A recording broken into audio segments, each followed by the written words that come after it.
vous écoutez le podcast Maintenant je vais pour en finir avec les Ah si j'avais et oser une vie professionnelle qui vous ressemble. Je suis Anaïk, j'ai créé AH Accompagnement en 2018 après 15 ans en marketing et un début de vie professionnelle en histoire de l'art, donc plusieurs déjà reconversions et plusieurs vies professionnelles. Je suis là pour vous accompagner donc à oser trouver ou retrouver du plaisir au travail, pour se dire que c'est pas toujours une reconversion 180 degrés, que c'est pas toujours tout plaqué, que ça peut être parfois des petits, des grands ou des moyens ajustements, et que ce qui compte c'est d'aller comprendre justement ce qui va faire que maintenant, vous allez oser bouger avec, dans chacun de ces podcasts, des pistes d'action, que ce soit des podcasts où j'interviens seule ou des podcasts de parcours de reconversion. C'est parti, maintenant, vous allez. Dans ce nouvel épisode, il s'agit d'un parcours de reconversion, format que j'affectionne particulièrement. Et pour ce nouvel épisode, nous parlerons d'une reconversion vers la RSE, même si Aurore a connu plusieurs reconversions.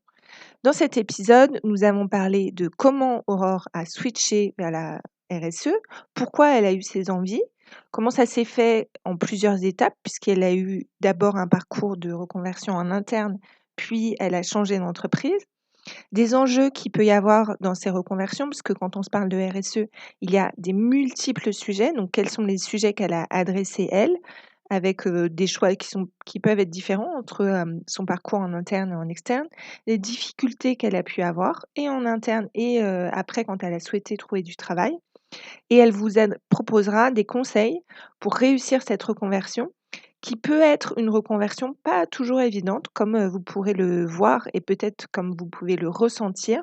Donc on essaiera de vous proposer dans cet épisode le plus de conseils possible pour réussir ce projet si c'est le vôtre aujourd'hui, s'il vous questionne.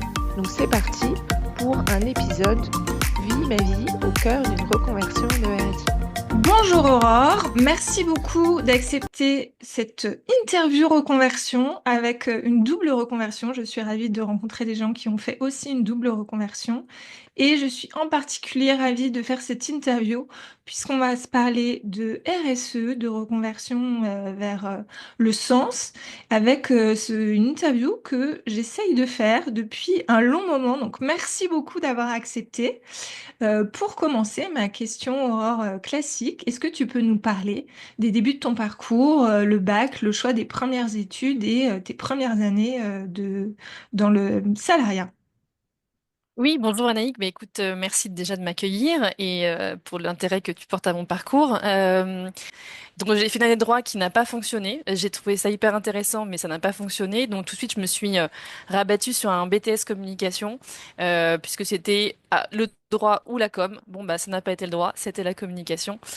Finalement, ça me ressemblait plus parce que j'ai un tempérament à aimer discuter, à aimer échanger. Donc ça, voilà, ça m'a plu. Donc des études de communication avec un BTS et puis après une école à Nantes. Qui était homologué par l'État. C'est important que j'ai un diplôme, voilà, parce qu'il y a beaucoup d'écoles de communication qui sont plus ou moins, plus ou moins sérieuses. Voilà. Et puis un premier poste. Alors des stages, parce que le BTS et les études que j'ai faites m'ont permis de faire plusieurs stages, donc c'était intéressant de voir plusieurs métiers. Et mon dernier stage, c'était à Paris comme attaché de presse dans la culture. Parce que c'est vrai que on peut faire de la communication dans beaucoup de secteurs et ça, ce qui m'a plu, bah, c'est mon côté un peu aussi art plastique. Voilà, c'est centre d'intérêt qui m'intéressait. Je me suis dit bon bah je ne fais pas de l'art, mais en tout cas je vais faire de la communication pour de l'art ou de la culture. Donc ça me paraissait un choix que je trouvais voilà pertinent par rapport à mes envies. Le dernier stage c'était en relations presse dans une agence de relations presse qui était spécialisée dans la culture. Et il se trouve que après, pour trouver un premier emploi, ça a été compliqué de trouver autre chose qu'un poste d'attaché de presse, pour être tout à fait honnête. Et c'est pour ça que quand j'ai des stagiaires qui me demandent des conseils, je leur dis toujours attention à votre dernier stage de fin d'année d'études, parce que j'ai comme l'impression quand même que ça guide Oui. le choix d'un premier emploi. Et du coup, c'est vrai que attaché de presse, ça me plaisait, mais c'était pas mon premier choix. Après, j'ai continué parce que bah, j'ai eu l'opportunité de commencer dans une association, ça me plaisait, et je me suis dit, bon, bah voilà, on va faire ça pour commencer une carrière dans la communication. Ça me paraissait être le plus judicieux pour avoir aussi un travail, hein, parce qu'on ne vit pas d'amour et d'eau fraîche, donc à un moment donné, il faut travailler. Donc voilà, c'était le premier poste en relation presse, et ça a duré 5 ans. Donc Ok. exclusivement, quasiment exclusivement que dans la culture. Voilà. Qu'est-ce qui fait qu'à un moment, alors je te le disais avant qu'on commence, ça a été mon premier poste de faire de la com en relations presse et relations financières. Alors moi, je venais de la culture, j'étais pas du tout dans la culture et ça a été quand même un peu bizarre d'arriver dans les biotechnologies dans mon cas. Qu'est-ce qui fait qu'après, tu as eu envie de changer? Donc, je disais tout à l'heure, il y a eu une première reconversion Hmm. avant qu'on se parle de celle sur la RSE. Qu'est-ce qui fait qu'au bout d'un moment, tu as pu avoir eu l'impression d'avoir fait le tour peut-être de ce monde Trop de téléphone. Trop de téléphone. Trop de Bon, téléphone. ok. En plus, c'était 2000, 2008, 2009. Bon, crise quand même, crise financière, les budgets. Enfin, bon, on sait que la culture, la communication, les budgets sont toujours, ce sont les premiers budgets qui sont pris d'assaut quand il faut faire des réductions budgétaires. Donc, très peu de moyens. Bon, il y a un moment, en fait, je voulais passer à autre chose. Donc, j'ai fait le point en me disant, OK, je sais faire quoi, j'ai envie de quoi. Et j'ai regardé, en fait, comme j'étais dans la... je recevais j'ai commencé à regarder les offres d'emploi parce que j'étais abonnée à une newsletter qui s'appelle Fashion Network, qui est une newsletter sur la mode. Parce que j'ai eu un client dans la mode, donc j'ai commencé à m'intéresser à la presse mode. Et en fait, j'ai vu différents métiers, dont visual merchandiser. Et comme ma mère a tenu pendant 30 ans un magasin de vêtements, bon bah tu vois, il y a des connexions, c'est-à-dire à un moment donné, C'est tu un peu sais, tu papa connais. et puis après, c'est un peu maman. Voilà, en fait, c'est que quelque part, je suis vraiment le l'exemple type de quelque chose qui est vraiment qui a vraiment qui a vraiment découlé en fait de cette éducation. Du coup, je connaissais l'envers du décor du prêt-à-porter, des salons. Comment ça se passe, etc., etc. Comment ce que c'est de tenir un magasin. Donc, je me suis dit, ok, bah, je vais faire le côté, on va dire, le côté beau, joli, artistique d'un beau magasin. Donc, c'est-à-dire à chaque fois on me dit, c'est quoi être visual merchandiser? J'ai toujours, c'est faire du beau pour mieux vendre. Donc, bah, j'avais le côté un peu artistique, voilà, de fait de faire des belles vitrines, de faire des beaux magasins, et puis le côté commercial parce qu'effectivement, il faut quand même que mon magasin fonctionne. Donc, je me suis dit, ok, je vais faire ça. Voilà. Donc là, tu t'es C'était, formée tu vois, une cause. sur cette Oui, partie-là? alors, je me suis formée, j'ai fait une formation à distance. J'ai quitté Paris, je suis retournée vivre à Angers, donc d'où je viens. J'ai fait vraiment un break pour faire cette formation en scénographie de lieu de vente. À l'époque, visual merchandiser, c'était un peu bancal parce que tu n'avais pas beaucoup de formations, soit des formations d'école de commerce qui coûtaient très cher et je n'avais clairement pas les moyens de me la payer, soit des formations à distance qui étaient plus dans, bah, du coup, qui correspondaient plus à en termes de contenu de cours et en termes de praticité. Enfin voilà, c'était mieux. Donc j'ai fait cette formation. Mais c'était vraiment un prétexte pour avoir une convention de stage et essayer d'avoir ce fameux stage de première expérience. Ça n'a pas été simple et j'ai réussi par une connexion à avoir un premier stage donc chez Eram, les chaussures Eram, puisque c'est à côté d'Angers. Et donc j'ai eu ce premier stage qui m'a permis de mettre un pied à l'étrier. Mais clairement, j'avais 30 ans et j'étais encore jeune. Et pour autant, c'est vrai que ça n'a pas été simple pour trouver du travail derrière. Donc, j'ai dû retourner à Paris, en fait. Je suis repartie à Paris pour trouver du travail. Parce qu'effectivement, toutes les boîtes de mode sont à Paris. Et de toute façon, on sait très bien qu'aujourd'hui encore, il y a beaucoup, beaucoup de travail à Paris. Ouais. Euh, donc, c'est comme ça que je suis revenue à Paris pour prendre un premier poste. Au total, je crois, 5 ou 6 marques, comme ça, en tant que visual merchandiser. Et la dernière expérience, c'était chez NafNaf. Donc NafNaf, on sait qu'aujourd'hui, ils sont en grande difficulté depuis le Covid. J'ai passé 5 ans incroyables, super état d'esprit, une marque avec une communauté de clientes très engagée, des gens qui aiment la marque, des gens qui travaillent pour une marque et qui aiment la marque. Donc j'ai fait 5 ans en tant que visual merchandiser et là j'avais un poste complètement différent. C'est-à-dire que j'ai été embauchée pour, comment te dire, pour travailler avec les acheteuses et les stylistes pour penser enfin, pour penser la cohérence de l'achat pour un magasin. C'est-à-dire que quand je suis arrivée, il y avait un manque de cohérence. Enfin, il y avait des choses qui étaient très bien, mais c'est vrai que le responsable merchandising me disait, il y a pas dans un thème, ce qu'on appelle un thème, tu as un code couleur, tu as plusieurs couleurs, tu as un motif, et c'était prédécousu. Voilà. Donc en fait, j'étais là pour travailler avec l'approvisionnement, les acheteurs, les stylistes, pour redonner une cohérence à l'achat de la collection, si on veut faire simple. Voilà. Donc c'était quand même complètement différent. J'étais pas là pour faire, j'étais là pour être en amont et penser les collections en amont pour, euh, pour acheter les collections dans les magasins. Je sais pas si c'est très clair. Si, si. Si, C'est ce premier switch, donc tu l'as fait en auto-analyse de toi-même. Qu'est-ce que tu as oui, envie de faire? Donc de se dire, et aussi une découverte comme ça d'un métier par hasard, on va se dire, avec ouais. lors de la newsletter, et en même temps pas complètement hasard parce que ça match avec un monde que tu connais, parce que c'est le monde du côté maternel, des appétences sur Lobo, etc. Et aussi, ça coupe quand même tes compétences en communication, on va se dire, vente, etc. Donc, mais c'est une auto-analyse, enfin, tu as fait tout ça avec ton petit cerveau, quoi, on va se dire. Exactement. En fait, j'ai pris une feuille, je me suis dit, ok, je sais faire quoi. Euh, En fait, il y avait aussi un challenge, c'est que ce qu'il faut savoir, c'est quand tu décides de changer de métier, comme je dis toujours, on vit pas d'amour et d'eau fraîche, mais c'est une réalité, c'est-à-dire qu'est-ce que tu fais financièrement? Mm, Tu as un salaire. Là, tu décides de dire, bon, bah, j'en ai marre, il faut que je fasse autre chose. Donc, là, effectivement, j'ai eu de la chance, j'ai négocié une rupture conventionnelle, ce qui permettait de pouvoir avoir des indemnités par Pôle emploi. Donc là, j'avais cette indemnité qui permettait de subvenir à mes besoins. C'était pas grand-chose, mais au moins, j'avais quand même, voilà, au moins pour le quotidien. Et puis, en fait, il a fallu, si tu veux, que d'un côté, j'avais le Pôle emploi qui me demandait de chercher du travail, normal. Et d'un autre côté, moi, j'avais cette reconversion en tête. mm. Ouais. Donc, il a fallu, si tu veux, que je convaincie mon conseiller Pôle emploi de ce que j'avais envie de faire. Et clairement, j'ai eu trois conseillers différents. Les deux premières n'ont absolument rien compris à ce que je voulais faire. Je pense qu'il n'y avait pas une connaissance du métier. Alors que j'avais fait vraiment sur une feuille. Alors, mon métier actuel, c'est ça demande telle et telle compétence, telle et telle soft skills. Et pour le métier de visual merchandiser, j'ai besoin de telle et telle compétence, je sais faire déjà ça, et j'ai telle et telle soft skills. Donc, tu vois, j'avais fait un tableau Ouais. pour montrer qu'effectivement, il y avait des choses qui avaient du sens et que c'était pas complètement, je sortais Oui, oui. pas. Ouais. C'est pas du chapeau. Voilà. Et je suis tombée sur une troisième conseillère pour l'emploi qui m'a dit, OK, il n'y a aucun problème, je comprends tout à fait ce que vous voulez faire. Donc en fait, j'avais un an pour faire cette reconversion et trouver du travail, puisque j'avais un an, si tu veux, en termes pour le Pôle emploi, j'avais un an pour me dédouaner de ma recherche d'emploi avec le métier Ouais. actuel. Ok.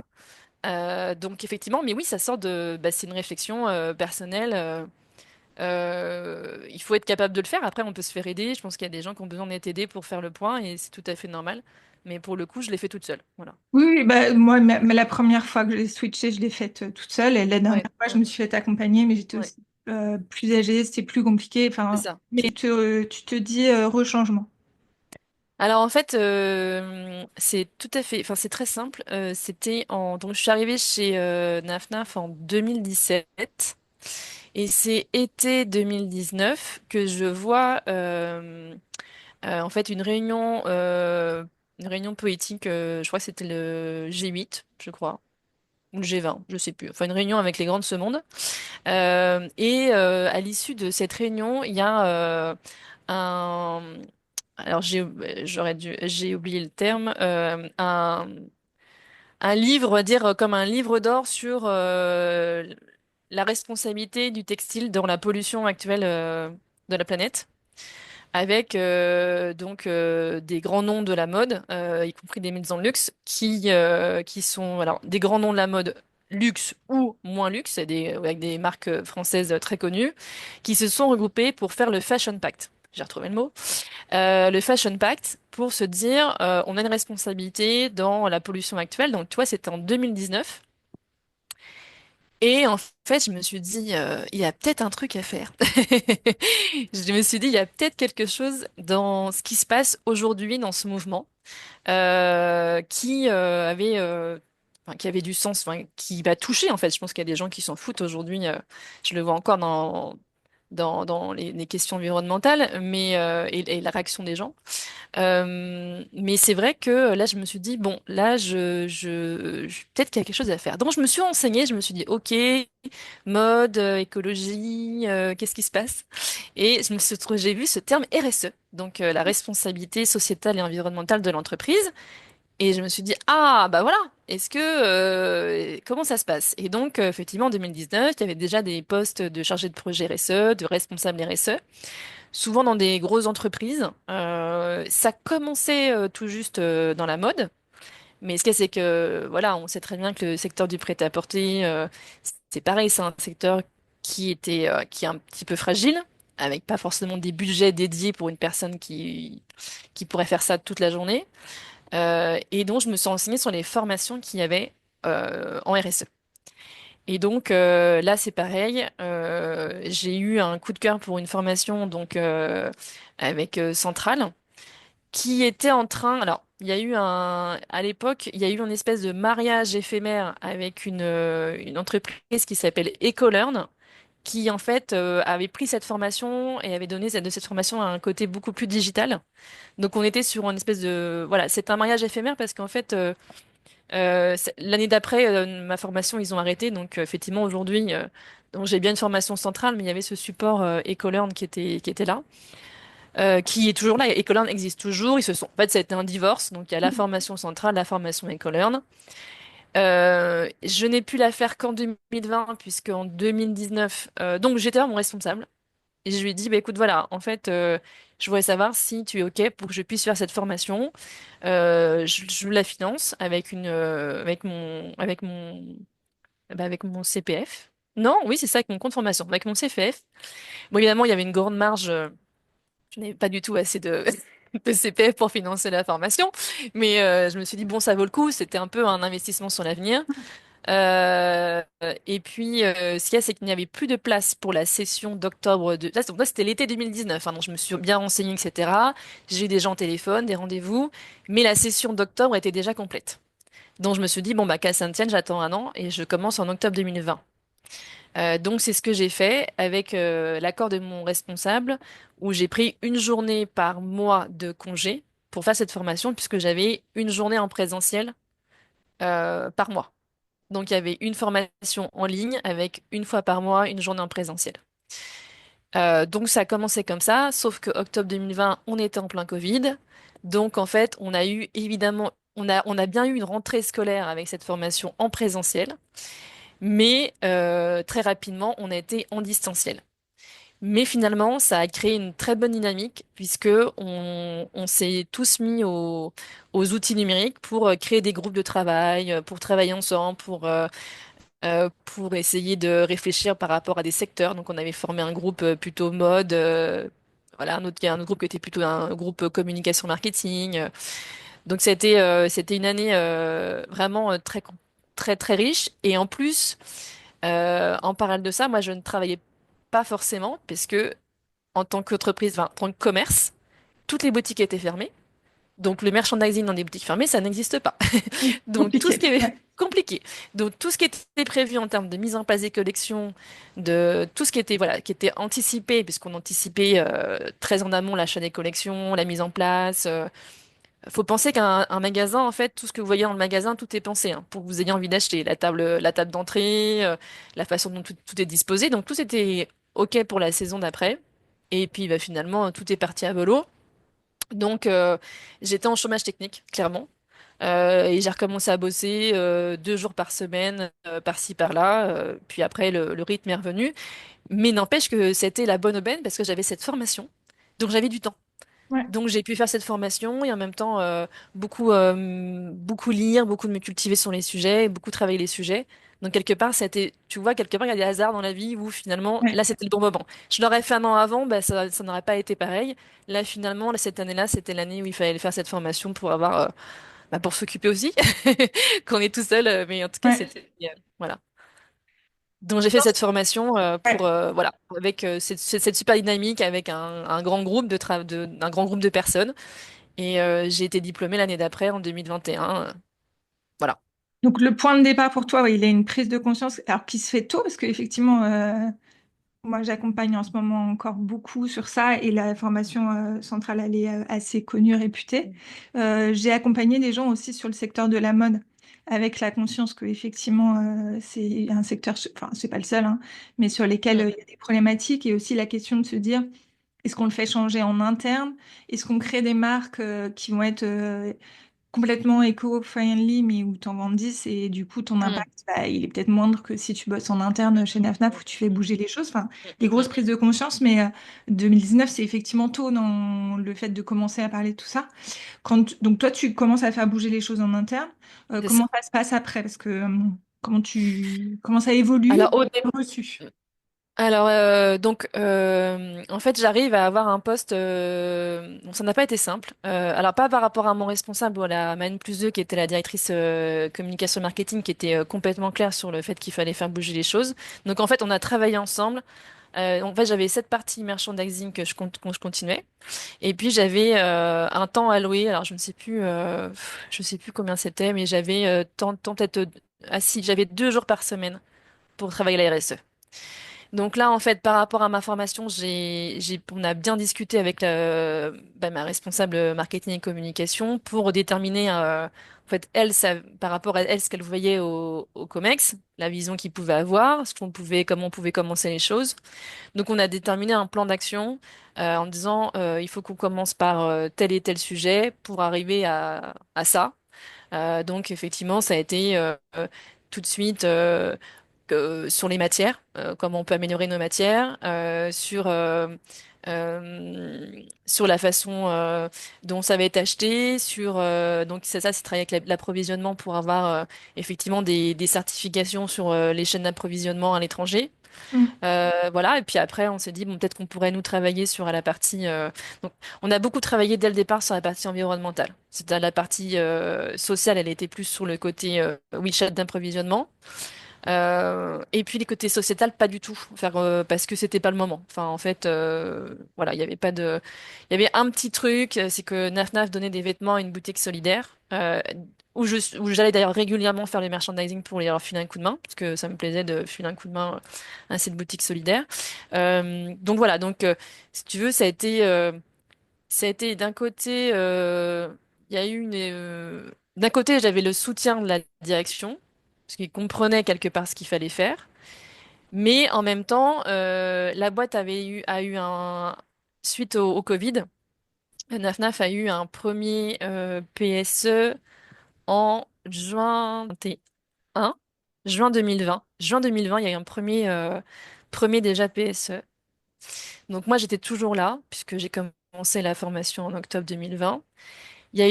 Donc là déjà, il y a eu un premier, voilà. Et là, à ce moment-là, on a été racheté par un fournisseur turc qui avait envie de remonter la boîte. Et donc là, j'ai commencé à mettre en place pendant un an avec cette fameuse directrice de la communication et du marketing toute la démarche RSE. Donc on a travaillé avec aussi l'approvisionnement. Enfin, on a vraiment bien bossé. On a été quand même assez vite. Et j'ai eu un coup d'arrêt un an plus tard, puisque été 2021, il y a eu une vague de départ chez NafNaf. Beaucoup de gens avec qui je travaillais. Un gros ras-le-bol, en fait, de plein de choses. Et donc là, je me suis dit, bon, il va falloir quand même que je continue parce que il faut que je continue absolument. Donc là, ils ont eu quand même une prise de conscience puisqu'ils ont embauché un responsable RSE. Qui était incroyable, enfin avec qui je me suis tout de suite très bien entendue. Donc je lui dis bah voilà, on a commencé ça, c'est pas parfait, mais écoute, en fait, elle me dit non, mais c'est super, t'as fait plein de choses. J'avais aussi lancé une newsletter pour tous les salariés pour sensibiliser Mm. sur l'environnement et sur la RSE. Enfin, tu vois, il y avait pas mal de choses ça paraissait, enfin, c'était un peu les débuts aussi, tu vois. T'avais tes cours, tu savais comment fallait faire, mais sur le terrain, il fallait tout faire en fait. Enfin, il fallait tout. Enfin, il fallait Oui, parce modeler les que, choses en fonction entre les papiers et la vraie vie, tu vois, il fallait quand même, oui, parce que tu il le fallait disais tout tout à l'heure, mais c'est conjuguer. vrai que le sujet RSE, enfin, il est tellement large, parce que tu dis Oui, tu l'as adressé sur le sujet environnemental, donc on va se dire Et sur le sujet environnemental, d'ailleurs, il peut être tellement large. Donc, on va se dire là, Ouais. sur la mode, on peut se dire quel est le sourcing. Donc, quel est le Mm. sourcing? Est-ce que ça vient de Chine? Chine? Est-ce que ça vient de Turquie? Est-ce qu'on le fait au Portugal? Est-ce qu'on le fait en France? Voilà. Ça. Si on fait des choses comme ça, est-ce que c'est bio? Si on le fait en Chine, est-ce que c'est des gens qui sont, je le caricature un peu, mais est-ce Oui, qu'ils sont oui. bien traités, maltraités? Est-ce qu'ils sont bien C'est ça. payés, mal payés? Donc, il y a toutes les questions qui Oui. peuvent derrière. Comment je traite le CO2? Et là-dessus, on est juste sur le sourcing et le tissu. On est Ouais, adressé. c'est ça, on est vraiment, ouais, c'est ça, sur les matières, les Ouais, transports, les chaînes d'approvisionnement si tu peux mettre encore quelque chose dont je pense que quand tu ne travailles pas dans la mode, enfin, quand tu ne travailles pas dans le commerce de manière générale, tu ne te rends pas compte, c'est les conflits géopolitiques et l'impact que ça a ouais, sur tes chaînes d'approvisionnement. ouais. Enfin, tu fais Bah, des quand tu as bilans, la Russie, voilà, t'as un énorme voilà. souci. Et en face de ça, bah, t'as quand même. Alors, déjà, il y a ce sujet-là. On va se dire que dans RSE, tu peux avoir ça, mais tu pourrais avoir effectivement des sujets plus sociétaux qui peuvent être la diversité, qui peuvent être. Mm. Alors, dans diversité, on peut avoir euh, homme-femme, on peut avoir le racisme, on peut avoir la diversité, j'arrive plus à trouver les codes Mais il y a tout le côté LGBT, il y a le LGBT, handicap, voilà, c'était le mot que voilà. je cherchais, merci de m'aider. Donc en fait, il y a plein Inclusion, de sujets, inclusion, diversité, inclusion, enfin voilà, c'est voilà. Tous donc les il y a sujets, plein ouais. de trucs différents. Et après, face à ça, si on se parle juste donc on va dire qu'on se concentre sur la question de se dire du sourcing, etc., d'être plus écologique sur un des thèmes. On va se confronter à ce que tu dis en interne aussi, c'est-à-dire que il y a un coût à tout ça.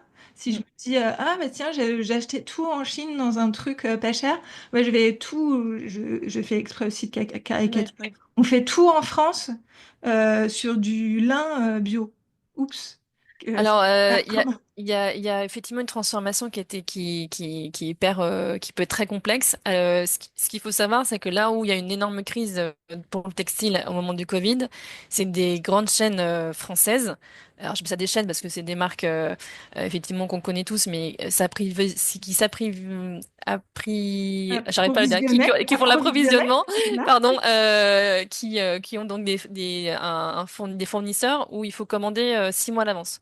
Donc, Hmm, c'est-à-dire qu'en fait, ça se retrouve avec de la marchandise qui était déjà commandée, qu'on pouvait pas annuler. En ouais. plus, là-bas, dès que tu annules, du coup, on a eu un reportage, nous, en plus, on a été cités, on a annulé des commandes.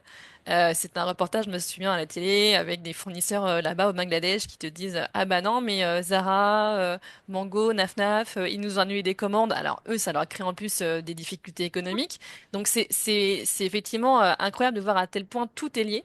Hmm, Et puis la chance que nous on avait, c'est on avait été racheté par un fournisseur qu'on connaissait très bien, puisque c'était un fournisseur historique de Naf qui fabriquait autour du bassin méditerranéen, puisqu'ils étaient turcs. Donc quelque part, là on avait de la chance, c'est on avait au moins une partie de la production qui était quand même sur ce qu'on appelle le prochain hmm. port.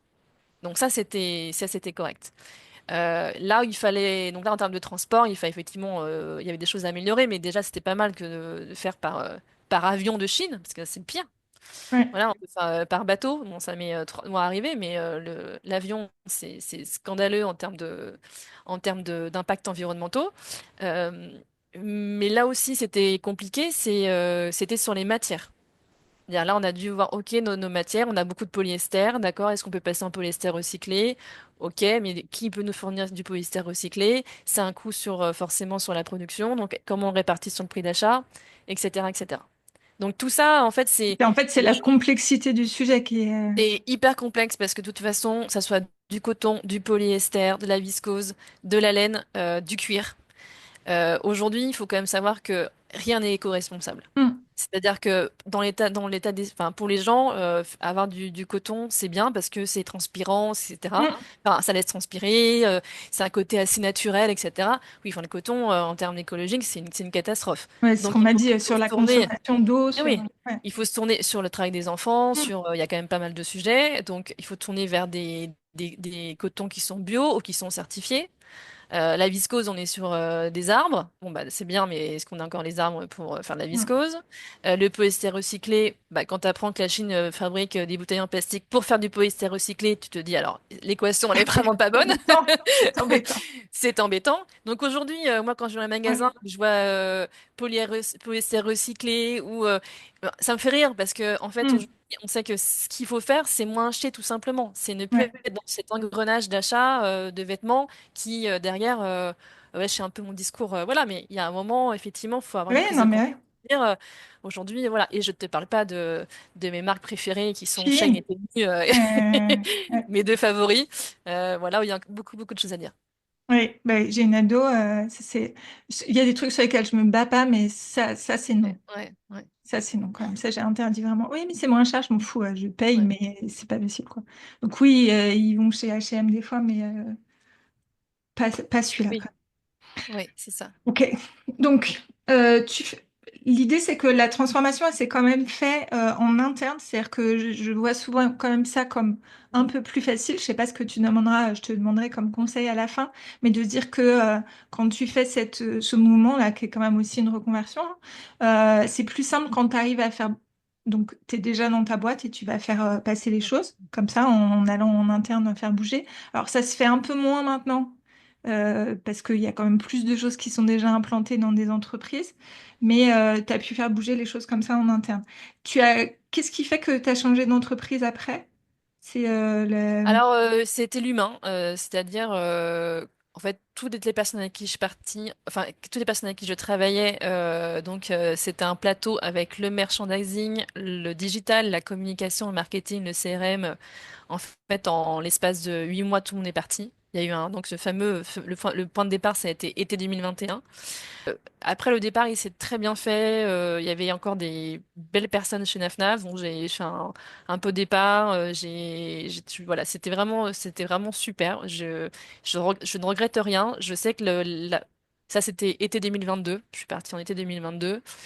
Je sais qu'après, ça a été de plus en plus compliqué pour les équipes restantes. Bon, moi, NafNaf, j'en garde un super souvenir. Ça me désole de voir. J'espère vraiment qu'elle va remonter la pente, parce que ça fait partie quand même des marques. Moi, j'ai des souvenirs de campagnes de com incroyables de NafNaf, et puis moi, j'étais une cliente NafNaf, hein, donc c'est vrai que j'ai vraiment adoré cette expérience. Je suis vraiment ravie d'avoir eu des personnes qui m'ont entourée. Enfin, je remercierai jamais assez mon responsable merchandising et la DIRCOM qui m'ont vraiment soutenu pour qu'on mette en place ces choses-là. J'ai pu commencer en fait cette Mm. reconversion grâce à eux. Enfin, Ouais, honnêtement, je n'aurais pas eu voir ça. Je sais pas comment faire. Donc, je suis partie. Et alors là, quand on parlait de difficulté, quand j'ai décidé de partir et de trouver du travail, donc évidemment, je suis pas partie sans rien, hein. Je suis partie, voilà, j'ai trouvé un poste, mais j'ai pas du tout envie d'en parler. C'était un poste à la Défense, ça a duré 3 mois. C'était un poste qui s'est très très mal passé. Ça, on n'en parlera pas. Donc effectivement, je suis partie en fait pour ce poste-là. Ça n'a pas fonctionné, donc je me suis retrouvée au chômage. Tu vois, j'avais 40 ans. Et là, tu te dis, bon, alors, j'ai une expérience chez NafNaf, mais c'est vrai que je commence à passer des entretiens. T'as 40 ans, tu mets plus ton âge sur ton CV parce que tu sais que ça peut être bloquant. Tu mets l'adresse de ton conjoint qui habite à Paris parce qu'à l'époque, j'habitais encore en banlieue. Parce que effectivement, ça peut être bloquant, parce qu'on te pose, alors vous mettez combien de temps le matin pour venir au travail? Bon, bah, tu changes ton adresse sur ton CV, tu mets plus ton âge. Voilà, et puis tu passes des entretiens, et puis en fait, tu es en concurrence directe avec des gens qui ont 30 ans, qui ont sûrement une bonne dynamique, je sais pas. Enfin, c'est vrai que c'était une période assez dingue, parce que j'ai passé des entretiens, mais à un moment donné, ça ne fonctionnait pas. Et donc là, c'était dur. Là, c'est une période où tu te dis, bon, alors, il faut pas que je lâche l'affaire. Je suis convaincue que je peux y arriver parce que j'ai fait plein de choses chez NafNaf. J'ai une super formation. Je me suis beaucoup enrichie, enfin éduquée par mes lectures. J'étais abonnée à plein de newsletters. Je me suis vraiment cultivée un maximum parce que je savais que c'était indispensable et puis c'est ma manière de fonctionner. Mais c'est vrai que c'est une période en toute transparence et sans. Enfin, oui, il faut dire les choses. C'était une période compliquée. Je me suis retrouvée au chômage à 40 ans, en ayant commencé un nouveau métier, en ayant face à des recrutements ou à des recruteurs qui jouent la carte du ah oui, vous avez un profil atypique, on adore, mais finalement qui prennent les mêmes profils que ce qu'ils attendent. Le fait que tu aies 40 ans. Voilà, 40 ans, tu as des prétentions salariales qui sont vraiment très très correctes parce que j'avais pas un gros salaire dans le prêt-à-porter, hein. Faut dire que c'est aussi, il y a parfois, alors effectivement, on me dit oui, c'est parce que c'était naf-naf, etc. Sûrement, peut-être, je sais pas. Moi, j'ai pas d'avis là-dessus parce que effectivement, il y a un moment, bon, je pense sincèrement que il y a tout un ensemble de marques du prêt-à-porter où de toute façon les salaires ne sont pas très hauts. Donc, ben, j'arrivais déjà avec un salaire pas très élevé, donc j'avais pas des prétentions salariales de dingue. Mais du coup, on me dit bah oui, mais du coup, par rapport à une personne qui a 30 ans dans l'équipe, vous serez quand même plus payé, donc ça pose un problème. Enfin, des espèces de trucs un peu bizarres. Il y avait toujours un truc qui n'allait pas. En fait, tu sais plus à un moment donné. Donc c'est vrai que c'est une période où j'avais l'impression de travailler mes entretiens parce qu'à chaque fois tu as un secteur différent, donc tu bosses le secteur, tu bosses les enjeux RSE dans ce secteur, tu t'arrives à l'entretien. Alors est-ce que j'étais trop préparée? J'en sais rien. Je sais pas en fait. J'ai essayé de déterminer en fait ce qui avait pas collé. Les gens ont besoin de se rassurer, je pense. Les Ouais. recruteurs ont besoin d'être très rassurés. Donc, il te pose des millions de questions et il faut que tu expliques le moindre détail. Et tu sens qu'à la moindre faille, on peut te dire, alors j'ai un doute sur elle parce que est-ce que peut-être elle est fiable parce elle est partie de... Quand je suis partie au bout de 3 mois, j'ai expliqué clairement que ça n'avait pas fonctionné. J'avais vraiment trouvé les bons termes hein, pour expliquer que ça n'avait pas fonctionné. Et du coup, bah, forcément, ah, mais du coup, est-ce qu'elle est fiable parce qu'elle est partie Mm. au bout de 3 mois? Tu vois, en fait, il y a toujours Ouais. quelque chose où... je trouve qu'on a beau dire que les schémas ont changé, peut-être qu'il y a des choses qui ont changé. Mais après, il y a plein de jeunes marques, bon, clairement, où, moi, j'ai senti qu'au niveau de l'équipe, j'étais trop vieille. Enfin, faut le dire, hein. J'avais Ouais. 40 ans, j'étais trop vieille. Ça collait pas. Oui, oui, oui. Et bah, j'ai eu des gens comme ça, ou alors c'était plus vieux, hein, mais moi j'ai accompagné une personne. Quel âge elle pouvait avoir? Peut-être 48, 50. Ouais, Euh, 8 ans, qui est mon âge actuel, donc la jeunesse. Mais quand même, elle était dans une boîte où en fait, bah, tu vois, ils sont allés déjeuner sans elle le premier jour. Enfin, le ouais. premier jour, quoi. Elle s'est Premier retrouvée jour, ça c'est seule, elle dur. savait pas où c'était, Ouais, où c'est tout ça. sortait, s'il y avait une cantine, c'est rien. Et après, bah, elle sentait que, ouais, elle était trop vieille. Mais après, ils avaient 28, 30. Mm, Moi, je me dis maintenant, quand je vois des gens de 28 ans, quand j'accompagne des gens de 28 ans, je me dis, j'accompagne une jeune femme. Bah ouais, mais en fait, je les trouve, oui, évidemment, on a 20 ans, quoi. ouais, c'est Donc, ça. en fait, c'est aussi un fait sans jugement de se dire que parfois on est décalé et qu'il y a des petites Ah boîtes, oui, ça oui, va être oui, oui. bizarre, quoi. Ouais, c'est ça. C'est J'ai ça. fait les derniers entretiens que j'ai passés, j'avais 40 ans aussi. J'avais pas fait de reconversion. J'étais dans la lignée à ce Mm, moment-là mm, encore. Je l'ai moins senti, mais mm, parce que oui, j'étais dans la lignée, je prenais des postes un mm, peu plus mm, où je continuais à monter, quoi. mm, Mais par contre, les premiers entretiens suite à ma reconversion en marketing, mm, je vivais au début ce que tu racontes là, et j'avais 26 ans. Et je vivais la mm. même chose que ce que tu dis là. Donc, c'était pas tellement mon âge là, mais c'était beaucoup de questionnements de pourquoi, Ouais, de ouais, justification. ouais. Qu'est-ce que tu fous, quoi. Et il y avait une petite curiosité, parce que donc j'avais fait de l'histoire de l'art puis du Mm, mm, marketing. mm. Et donc, il y avait une curiosité sur, ah, c'est rigolo, Ouais, c'est ça, c'est ça, marrant, rigolo. racontez-moi. Puis Ouais, à la ouais, fin, ouais, ok, alors, ouais, elle est rigolote, mais effectivement, on va pas la... ouais, ouais, ouais, Et c'est en ça. fait, ça, je le dis... alors, moi, je l'ai travaillé à l'époque. Mm, J'ai été accompagnée sur mon pitch d'entretien. Et aujourd'hui, je le fais travailler aux gens que j'ai accompagnés en mm, reconversion mm, pour vraiment synthétiser. Je l'ai envoyé tout à l'heure par mail bah, à la personne sur la RSE. Mais en fait, c'est vraiment de synthétiser ta présentation pour la personne, ça soit hyper limpide et qu'elle n'ait pas envie mm, d'aller creuser chaque sous-étape. Parce que souvent, on a tendance à raconter toutes les étapes, comme on est en train de se le faire là. Mais mm, là, on est en train de faire un podcast, en expliquant mais pourquoi je suis passée de A à B, gna gna et tout, puis on raconte tout le détail. Et là, les personnes, elles s'engouffrent. Et mm, surtout, la manière dont on le fait, on va aller dans tous les trucs où on n'a pas envie que la personne elle aille. Et donc, d'arriver à le faire de manière hyper logique pour qu'on arrive juste à, ben voilà, je suis là aujourd'hui parce que, et qu'on se parle de aujourd'hui, on retourne pas dans le passé. Ce Mm. travail-là, moi, je l'ai appris, hein, je l'ai pas inventé, mais ça m'a changé tous mes entretiens après. Je l'ai réappris quand j'ai maintenant pour coacher. C'est hyper utile. Donc, tu n'auras plus besoin de le faire, parce que maintenant, voilà, Oui, on va oui. faire la suite. Mais je trouve que c'est vraiment ça, c'est-à-dire que on va tout raconter, la personne, elle y va sur chaque truc. Et pourquoi vous êtes parti? Et pourquoi vous avez Mm. quitté? Et pourquoi? Et c'est l'enfer. Et plus tu vas là-dedans, plus tu justifies, Ouais, ouais. plus tu suis ton entretien. Et c'est vraiment...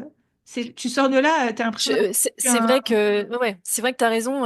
Mais alors, en toute honnêteté, après l'expérience de 3 mois à la Défense, c'est vrai que je m'étais bien entraînée à faire concis, parce que pourtant je suis bavarde, hein. Donc j'avais vraiment fait concis Ouais, pour bien. Enfin, j'avais vraiment fait exactement ce que tu dis, c'est-à-dire, ok, aujourd'hui je fais ça, ça, ça, pour éviter toutes ces questions. Mais c'est vrai que quand tu arrives à une deuxième reconversion, forcément les gens s'interrogent quand même ouais, un ouais, minimum. ouais.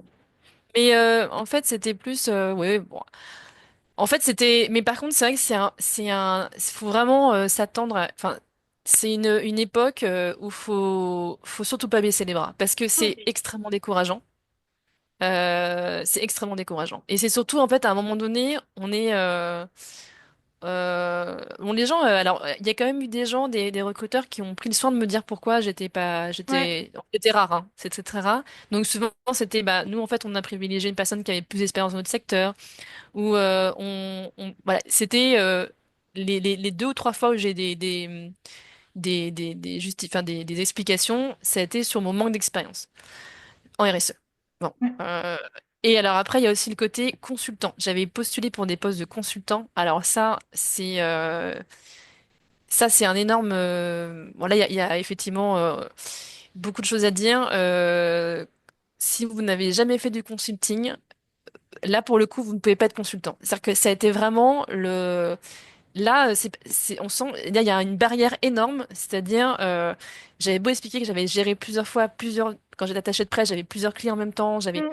non, mais non, en fait, effectivement, là, j'ai des amis qui recherchent du travail en RSE, elles ont essayé de passer des postes de consultante, ça ne marche pas, quoi, ça ne fonctionne pas, donc, bon, là, pour le coup, il y a un historique à avoir, une expérience à Ouais, il y a avoir une barrière, pour passer, d'accord. ouais, Ouais, il y a parce une que je barrière. leur ai dit comme toi que moi j'ai été enfin j'ai commencé Ouais. d'abord en étant attachée de presse et après j'ai bossé en consulting pendant des années et pour moi le métier est Eh bien, les 2 personnes qui ont réussi à faire à être consultantes RSE, c'est des personnes qui s'étaient mis en autre, enfin pas en auto-entreprise, mais en indépendant.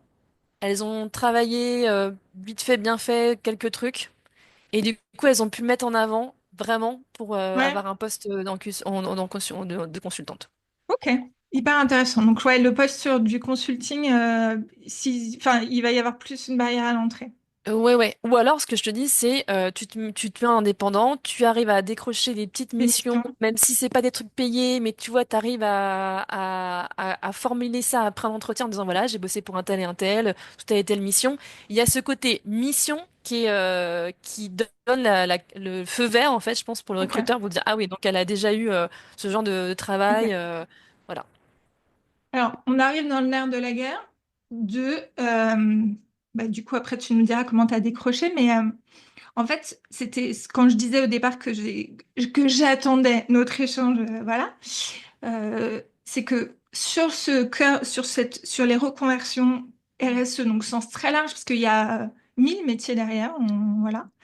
La difficulté que je vois, et je la vois notamment parce que peu de gens acceptent de répondre à mes questions, alors que sur la RSE, j'ai du mal à avoir des retours.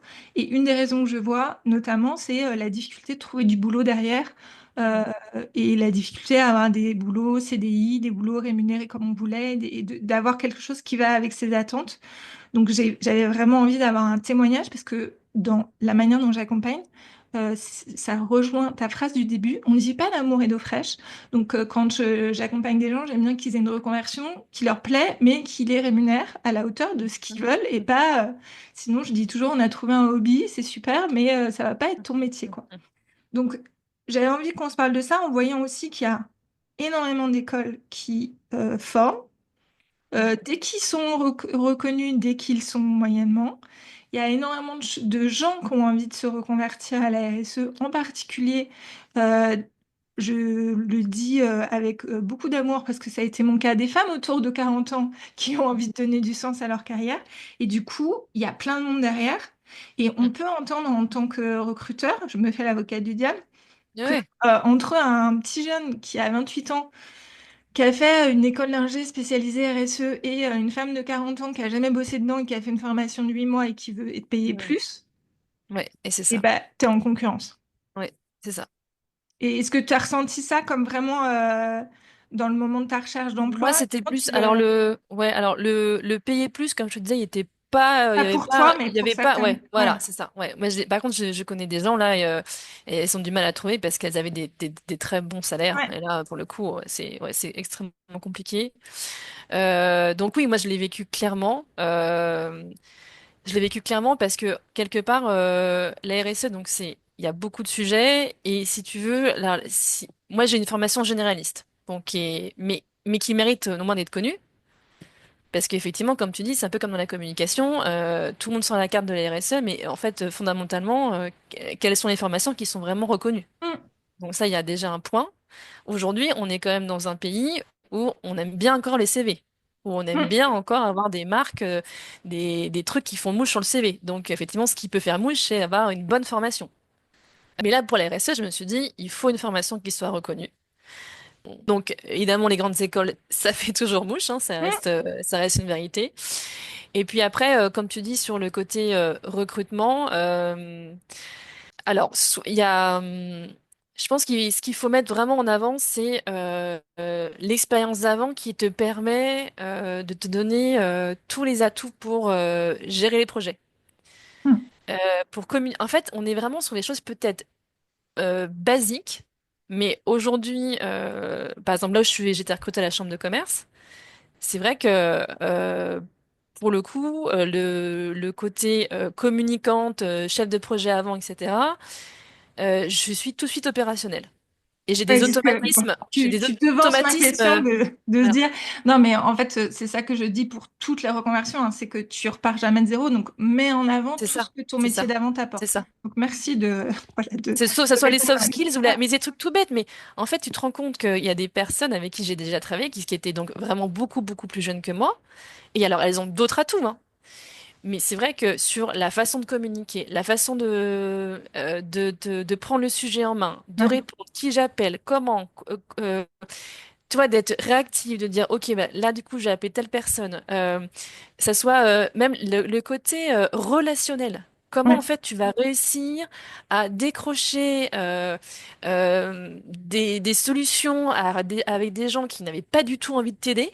Parce que, du coup, tu as aussi ce côté Oui. relationnel, parce que tu l'as appris, parce que tu sais avoir la bonne phrase qu'il faut, parce que... Oui, ce qu'on voit avec beaucoup de gens sur les reconversions, mais y compris sur des choses où ça peut paraître par exemple étonnant. Si je reprends mon exemple de sage-femme, ce Oui. qu'elle disait par exemple dans la reprise d'études, où tu peux te dire, ouf, tu vois, on repart, voilà, c'est l'efficacité et aussi, alors sur le relationnel, tu vas comprendre qui fait quoi, etc. et se comporter correctement.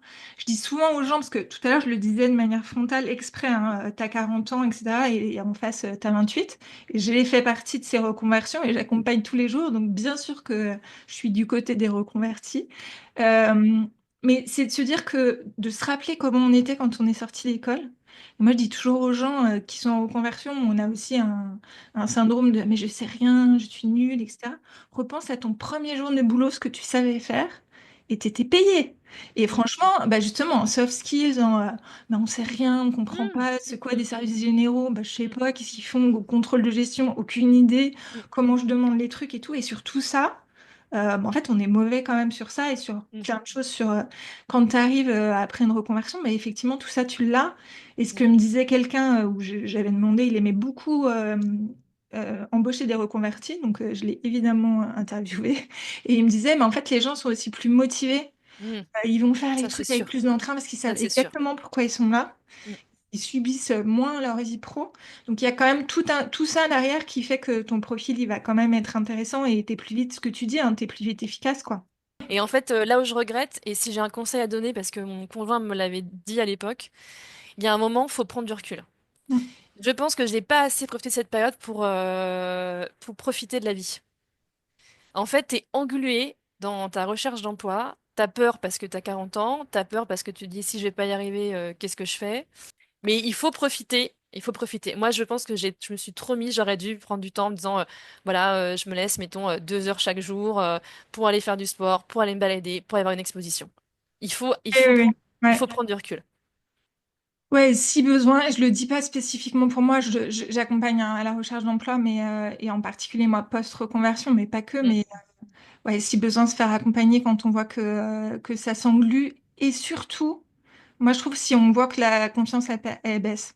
mm, Si tu vois que tu commences à te dire que t'es nul, que de toute façon tu n'y mm, arrives mm, mm, jamais, gna gna gna, mm. parce que Ouais, c'est pas effectivement bon. après C'est là pas tu bon. commences à être pas bon en entretien. Ouais, ouais, ouais, ouais. Et quand il y a un problème, alors quand t'as pas d'entretien, bah, le problème est souvent le CV, Oui, là, oui, c'est assez oui, simple. ouais, ouais, Mais quand ouais.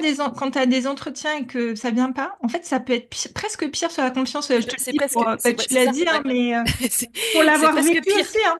Ouais, Ouais, parce que c'est là, on dit presque que le pire. problème, c'est toi, Ouais, c'est enfin ça. ta personne, quoi. Ouais, ouais, ouais. Donc Donc là, se faire, c'est très, ouais, très déstabilisant. ouais, Et il faut vraiment être bien entouré. Honnêtement, ouais. faut être bien entouré. Alors en RSE, j'ai eu une question incroyable. C'est dans une organisation qui a été assez engagée. Donc elles m'ont posé des questions. Ok, au quotidien, comment vous êtes engagé? Ça, c'est des questions, tu vois, auxquelles au début, t'es pas préparé. Alors t'es en train de dire, bon, bah, je fais trier des déchets, je, j'achète peu de vêtements. Enfin, en fait, il faut s'y préparer parce que tu sais que toi, tu as des engagements, mais si t'es pas préparé, tu sais pas comment répondre bien correctement. Donc ça, sur les RSF, faut quand même avoir de quoi raconter des Ouais. choses, hein. Ben ça, alors, ça fait partie de mes questions. Donc, on va dire sur la RSE spécifiquement. Oui. Donc, on se l'est déjà dit, il y a des choses très larges, d'où Mm. ce que toi, tu pouvais dire, le besoin d'être formé ou d'avoir une formation, ça aide à rentrer, mettre un pied. Au-delà du fait qu'en France, on aime bien les formations, il y a aussi le fait de se dire que il y a quand même tout un tas, alors déjà, d'acronymes que Ouais. on comprend pas. Alors, on peut aller se former aussi, ne serait-ce que par Mm. des MOOC, par des choses comme ça, mais Mm. voilà. Il y a des réglementations qui changent, il y a des choses comme ça. Aller montrer qu'on n'est pas juste. En fait, c'est ce que je voulais dire au début. Il y a quand même énormément de gens qui ont envie d'aller se Mm. switcher. Aller montrer qu'on est passé au-delà de voilà, je trie mes déchets, Ouais, ouais, et enfin, j'achète moins de vêtements. C'est la base attendue. Et donc de se dire si on a envie d'aller sur du professionnel, bah voilà, c'est ce que tu dis, de lire énormément de choses, d'être au c'est courant, ça. Il d'être faut le s'abonner. cran du Ouais. dessus, quoi. C'est ça qui va Il faire faut la différence, s'abonner. à ton Ouais, sens? ouais, moi je pense que. Alors, en tout cas, cette culture générale, elle est vraiment nécessaire. Culture générale, elle est évidente parce que la RSE, je veux dire, tu entends, ça concerne tout ton quotidien. Donc, ça va passer par des newsletters, ça va passer par bah, les informations tout bêtement. Enfin, si tu as une appli que tu préfères, tu mets une appli. Tu vois, c'est vrai que aujourd'hui, en plus, là, en ce moment, tout est en train de changer. On vit une transformation qui est très négative, hein. Donc aujourd'hui, je ne sais pas comment les métiers de la RSE vont évoluer. Je pense qu'il y a beaucoup de gens qui se questionnent, y compris des gens qui accompagnent les entreprises dans la réglementation, où là, tout est en train d'être détricoté par l'Europe, par les États-Unis. Donc là, il y a une espèce de 2025, je pense que c'est une année charnière pour savoir vraiment comment va évoluer ce secteur. Donc, avoir un métier qui a du sens, c'est bien. Maintenant, comme tu disais, avoir un métier où tu vas pouvoir être embauché, c'est mieux. Donc aujourd'hui, la RSE, je pense qu'il y a de l'avenir. Je pense on va pas pouvoir tout raser. Il y a aussi plein d'entreprises en France qui gardent en fait le cap sur leur transformation parce que elles trouvent ça nécessaire, elles en sont convaincues. Maintenant, je vais pas te mentir, hein, je ne sais pas du tout où on va aller. C'est vrai qu'il y a énorme flou. Et comme aujourd'hui, on va comme vers une récession économique, les entreprises, elles n'ont peut-être pas, et je le vois quand même, il n'y a pas de budget pour les RSE. Donc, il faut savoir, en fait, si tu veux pas le faire dans ta boîte, et commencer dans ta boîte, si tu veux vraiment partir dans une autre boîte, il faut peut-être, à mon avis, avoir aussi plusieurs cartes à jouer. C'est-à-dire, t'as ta culture générale en RSE. Par contre, moi, je suis très spécialisée en CSRD, ou je suis très spécialisée, quand tu travailles dans la mode, par exemple, tu peux être très spécialisée dans les matières, dans l'éco-conception, dans les analyses de cycle de vie du produit, tu vois, enfin, voilà, il faut quand même avoir, je Ouais, pense, de garder sa base. C'est il ce faut, qu'on dit le plus voilà. quand même, c'est de se dire tu prends ton métier, tu vas y accoler la RSE, mais Mm. sur ta particularité métier et de pas être trop Ouais, généraliste peut-être, quoi. ouais, c'est ça. Je pense il faut que tu donnes envie de te dire, enfin, il faut donner envie aux recruteurs d'être un peu plus. Tu peux pas arriver juste en me disant, moi, je sais faire une démarche RSE. Mais non, mais en fait, c'est quoi une démarche RSE? Oui, d'accord, mais enfin, enfin, c'est pas que tout le monde peut le faire, mais c'est pas le cas. Mais c'est un bagage général.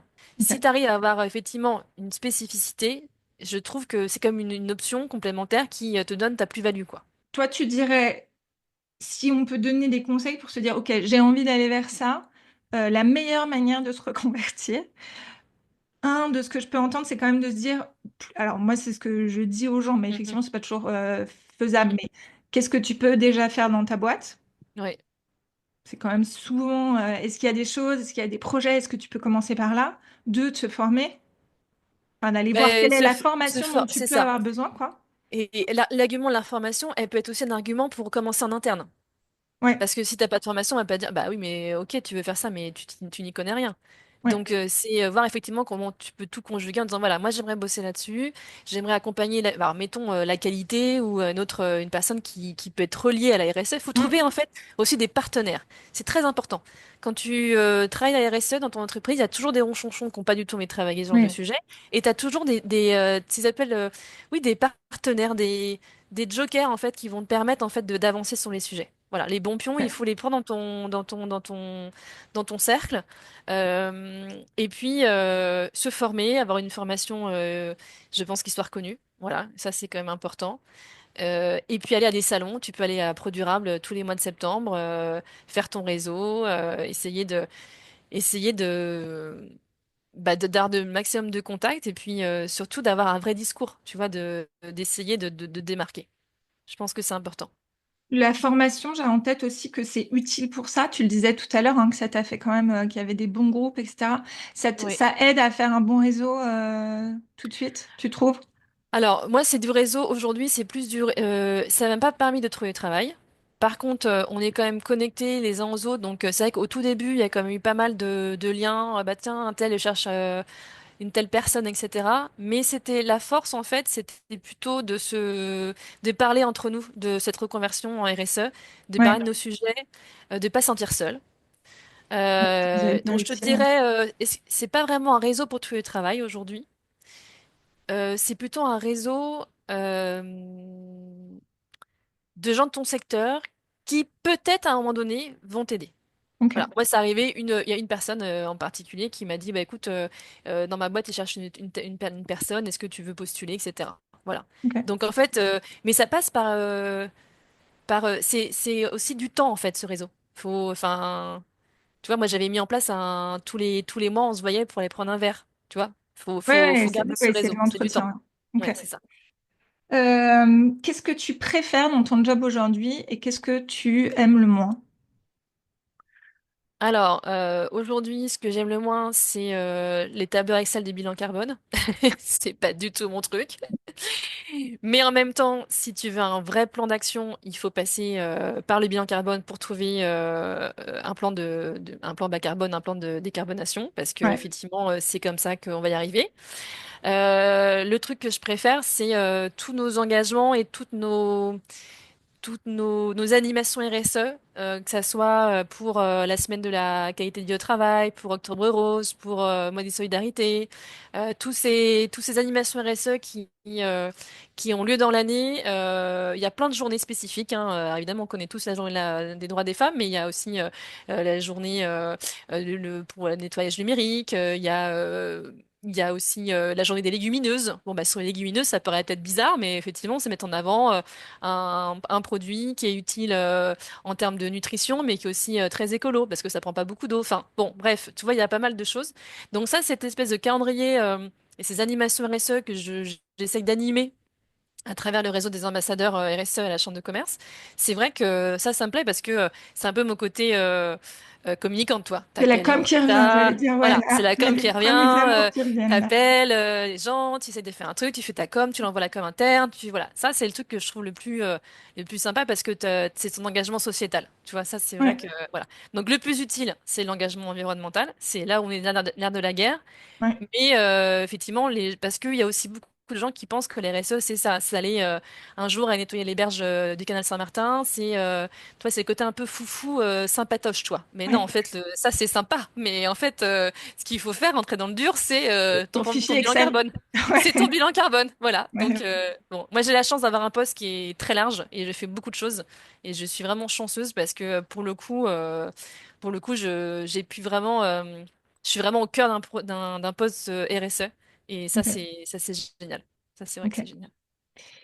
Euh, et je réfléchis à... Donc, peut-être on peut se dire, comme conseil aussi, du coup, de prendre le temps, vraiment, on l'a dit tout à l'heure, mais je trouve ça Mm. peut-être important de prendre le temps de trouver le bon Oui, poste. Et oui, oui, effectivement, parce que là, tu as trouvé un truc un poste, pas un truc, oui, qui te plaît vraiment et qui oui. t'épanouit et qui regroupe là les différentes histoires C'est les ça, différents oui, moments de oui. vie. Donc, ça peut être chouette d'attendre ça. Ma dernière question, c'est ma question classique du podcast, c'est et si c'était à refaire? Aucune hésitation. Je le Où? referai. Et il faut savoir que quand on se reconvertit, il faut avoir l'état d'esprit pour se reconvertir. C'est vraiment, en fait, j'ai eu un témoignage il y a très peu de temps d'amis d'enfance, et je le dis en toute humilité, qui m'ont dit, mais tu sais, Aurore, moi je donne souvent un exemple à d'autres personnes qui veulent faire aussi une reconversion, parce qu'elles hésitent et ils disent, bah tu vois, Aurore, elle a réussi. Mais on sait que tu as réussi parce que tu as le tempérament, euh, parce que t'as pas lâché. On dit, comme on dit, t'as pas lâché l'affaire, mais effectivement, faut pas lâcher l'affaire. Et Mm. c'est ça le plus dur, en fait. C'est-à-dire, quand en fait on décide de faire une reconversion, faut se dire que ça va être long, que ça va être dur, qu'il y a des conséquences financières, qu'il y a des conséquences sur ta vie. Et ça, faut le garder en tête. Et être sûr de se dire, est-ce que je suis capable de changer de vie maintenant, alors à 30, 40 ou 50 ans, parce qu'à 30, 40 ou 50 ans, les impacts sont pas les mêmes. Mm. Donc ça, effectivement, c'est à prendre en compte. À Ouais. 30 ans, tu es déjà beaucoup plus dans une démarche, bah, t'as plus d'avenir devant toi que quand on a 40 ou 50, où du coup, les taux se resserrent et c'est plus difficile. Donc, faut être sûr de ses choix. Voilà. Dans cette veine-là, j'ai souvent des gens qui ont l'impression, et je pense que certains, en tout cas, certaines choses sur les réseaux sociaux vont dans ce sens-là, et j'essaie de contrer ça. Il y a beaucoup de gens qui ont l'impression que les gens qui se reconvertissent le font parce que c'est des super-héros qui n'ont pas peur. Et du coup, ils y vont, tu vois, c'est trop facile, quoi. Je dis aux gens que, en tout cas, moi, j'ai eu la trouille et ça fait 7 ans que je suis lancée. Il y a encore des moments où je me dis, mais pourquoi je fais ça? Mais attends, alors moi, c'est la question aussi d'être à son compte, hein. Oui, Mais c'est ça. je Ouais, pourrais ouais. avoir un salaire qui tombe tous les mois Mm, et enfin, il y a plein de choses. J'ai fait ce choix, je le regrette absolument pas et je pense que j'aurais beaucoup de mal à retourner salarié. mm, mm, Mais non, mais il y a des contreparties à tout. Et donc le truc, c'est cette phrase qu'on commence à voir quand même arriver, j'y vais mais j'ai peur. mm, Et mm, c'est de dépasser la peur, l'inconfort, le truc. Et ce qui fait dépasser, parce qu'on me demande souvent, mais ouais, mais qu'est-ce qui fait qu'on fait ça? C'est en fait, c'est que l'envie mm, du projet est plus forte que, bah ouais, il peut y avoir à des moments des baisses de salaire, il peut y avoir des moments où tu tapes des gens qui te disent, ah, mais vous avez 40 ans, vous avez encore envie de changer, mm, vous êtes très instable. c'est ça. Tout à fait. Donc, tu dirais que tu es une super héroïne quand même parce que tu l'as fait, mais que tu le fais avec des moments où tu as pu douter, avoir peur Ouais, ou... ouais, ouais.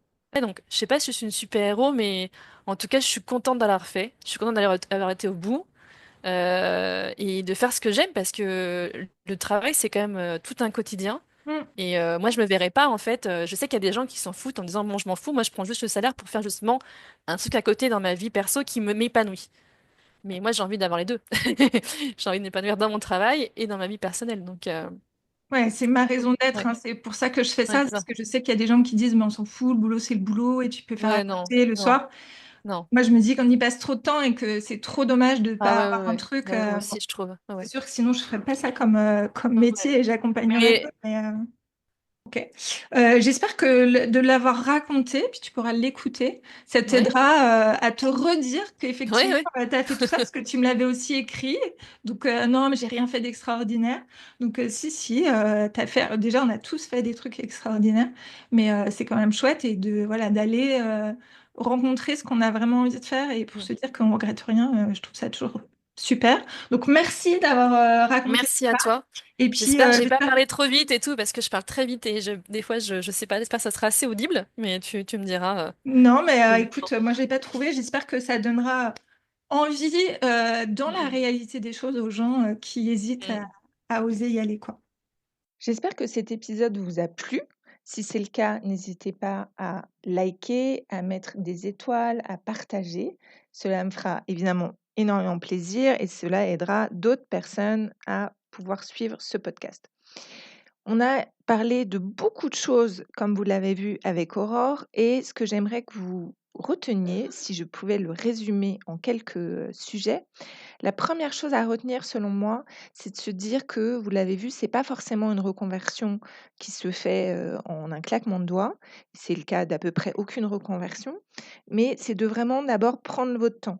Comme toutes les reconversions, mais encore plus peut-être pour celle-ci, prenez le temps de la réflexion. Prenez le temps de réfléchir à si vous avez envie aujourd'hui d'une reconversion vers un secteur, on va se dire RSE au sens très large.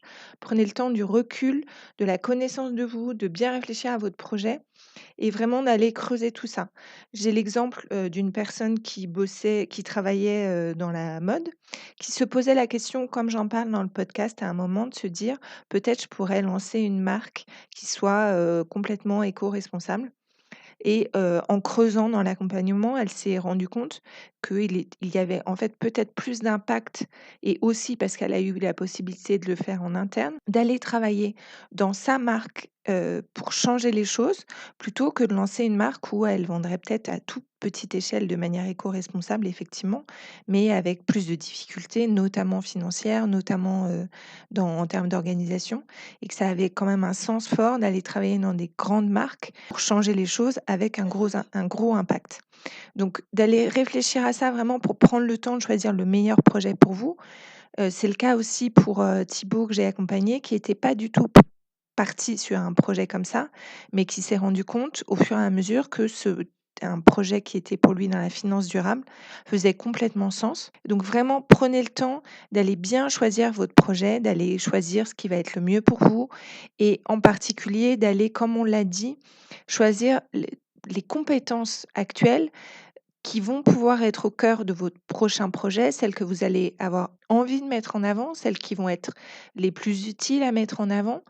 Comme vous l'avez vu, je peux, rigoler en disant: «Mais, pourquoi vous embauchez-vous plutôt qu'un petit jeune qui sort d'école?» Il y a évidemment énormément de raisons de vous embaucher vous plutôt qu'un petit jeune qui sort d'école. On l'a vu, sur des soft skills, sur des choses que vous savez mieux faire et cetera. En fait, il y a une compétition effective dans le monde du travail, mais il y a pas de compétition à avoir, par ailleurs. Il y a juste la réflexion de se demander: «Pourquoi on vous embaucherait vous?» et de réfléchir dans ce sens-là. Qu'est-ce que mon profil a d'intéressant pour les employeurs?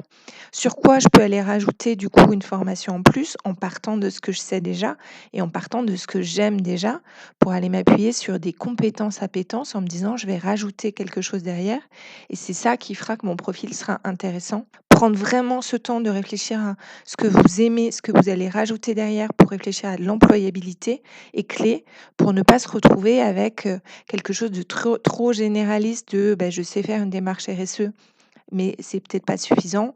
Il y a déjà peut-être trop de monde dessus et vraiment aller analyser ça dans le détail des compétences transférables. Derrière, va se parler bien donc de se former parce que c'est nécessaire, pas uniquement parce que la France aime bien ça, mais parce qu'il y a derrière des compétences qui sont vraiment spécifiques, nécessaires, utiles. Donc bien choisir sa formation en fonction de son projet, donc se dire voilà qu'est-ce que j'ai moi au départ, de quoi j'ai besoin pour aller trouver le bon emploi et quelle est la formation nécessaire pour passer de ce point A à ce point B. Ça nécessite donc bien d'avoir, encore une fois, réfléchi à son projet, à ses compétences, appétences de départ et à ce qui manque pour aller, de son projet à ses compétences. de ses compétences à son projet, pardon. Les formations permettent aussi, dans certains cas, de se faire un bon réseau, pas forcément uniquement pour trouver du travail, mais pour avoir des pairs, pour mieux comprendre l'écosystème et pour vraiment avancer. C'est vraiment ces points-là qui me semblent essentiels. Se connaître, être sûr de son projet, être sûr de ses compétences sur lesquelles s'appuyer pour se dire pourquoi moi, se former et travailler son réseau. Dans se former, on l'a vu, là je parle d'une formation, mais c'est aussi travailler sa culture générale, être vraiment hyper au point sur tout le secteur et ce qu'il faut savoir. Pour conclure, je dirais ne lâchez rien. Ce secteur est en demande, mais est aussi demandé. Donc il faut être stratégique, il faut être patient, il faut être volontaire. Évidemment, tout ça peut se faire tout seul, vous l'avez vu ici. C'est intéressant, si vous pouvez le faire, d'aller faire le changement en interne. C'est pas toujours le cas et si, besoin, un accompagnement peut aider à tenir dans la longueur, peut aider à identifier les compétences, à identifier le bon projet, à aller creuser auprès des partenaires pour mieux comprendre cet écosystème, à avoir les bons outils pour aller comprendre l'écosystème. Ça peut vous aider à travailler votre pitch, à réussir vos entretiens et à garder le boost, pendant, tout le temps nécessaire à cette transition. C'est ce que je propose dans les accompagnements Trouver sa voie. C'est ce qui peut vous aider parfois à avancer quand vous sentez que tout seul, ça va être un petit peu difficile. Voilà ce que je voulais vous dire dans cet épisode de podcast qui était un petit peu plus long que les autres. J'espère que ça vous aura aidé et je vous souhaite tout le meilleur. Et voilà, c'est la fin de cet épisode de Maintenant je vais. J'espère que vous avez trouvé de l'inspiration. Pourquoi pas un peu de courage pour passer à l'action, pour ce fameux premier petit pas. Si le podcast vous a plu, n'hésitez pas à le faire savoir avec des petites étoiles, un commentaire, en le partageant à quelqu'un qui en a besoin. Et abonnez-vous pour ne pas manquer les prochains. Maintenant, c'est à vous. Et si on se dit maintenant je vais, vous allez faire quoi après avoir écouté ce podcast et cet épisode précisément? Peut-être que dans celui-ci, je vous ai donné un exercice où vous avez eu une idée tout de suite et que c'est tout facile. Si ça ne vous vient pas, je vous propose une idée toute simple de télécharger le test offert évidemment Est-ce que je dois changer de job ou le guide Trouver le bon projet. Il y a aussi plein de ressources et d'articles sur le blog, mais ces deux tests sont un très bon premier pas. Donc si vous n'avez pas d'idée précise en sortant de ce podcast de quelle pourrait être votre première action, et pour ne pas rester en mode j'écoute des tas de podcasts mais je ne fais rien de précis, ces deux guides sont une bonne première action à lancer. Alors à vous de jouer et on se retrouve bientôt dans un prochain épisode.